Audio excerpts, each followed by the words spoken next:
আসসালামু আলাইকুম, সুপ্রিয় সম্মানিত দর্শক ও শ্রোতা। আজকে আমরা জানব যে রোজা রাখা অবস্থায় যদি কারো স্বপ্নদোষ হয়ে যায়, ঘুমিয়ে গেছে, এই অবস্থায় কারো স্বপ্নদোষ হয়ে গেছে, তো এক্ষেত্রে তার রোজা হবে কিনা। বিশেষ করে এটি যুবকদের বেশি হয়ে থাকে, ঘুমের মধ্যে স্বপ্নদোষ হওয়া।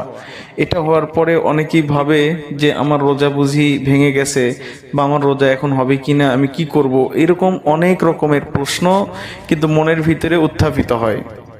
তো তাদের এই প্রশ্নের জবাব হলো, রোজা রাখা অবস্থায় ঘুমের মধ্যে যদি আপনি ইচ্ছাকৃত না, এমন অবস্থায় ঘুমের কারণে বা স্বপ্নের মধ্যে কোনো কিছু দেখে যদি আপনার স্বপ্নদোষটা হয়ে যায়, তো এক্ষেত্রে কিন্তু আপনার রোজা ভাঙবে না।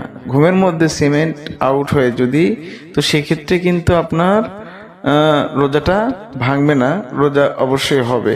এদিকে লক্ষ্য রাখতে হবে।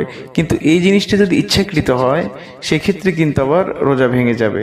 আর যদি স্বপ্নের মাধ্যমে হয়, আপনার ইচ্ছা নাই, অনিচ্ছায় হয়ে গেছে, বা এটা আপনার কন্ট্রোলে ছিল না, এমন অবস্থায় আপনার রোজা কিন্তু হয়ে যাবে। কেননা আল্লাহ রাসূল সাল্লাল্লাহু আলাইহি ওয়াসাল্লাম বলেছেন, 3 শ্রেণীর মানুষের উপর থেকে শরীয়ত রুখসত দিয়েছে।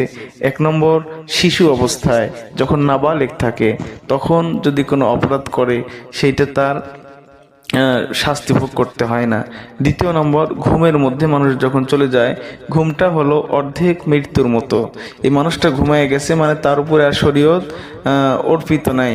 এরপরে 3 নম্বর, পাগল, যে ব্যক্তির মাথা বিকৃতি, সুস্থ না, অসুস্থ মস্তিষ্কের, এই ব্যক্তির উপরে কিন্তু শরীয়তের বিধান জারি থাকে না। তাই ঘুমের মধ্যে স্বপ্নদোষ হলে রোজা ভাঙবে না, এতে কোনো দ্বিধা সন্দেহ করার কোনো কারণ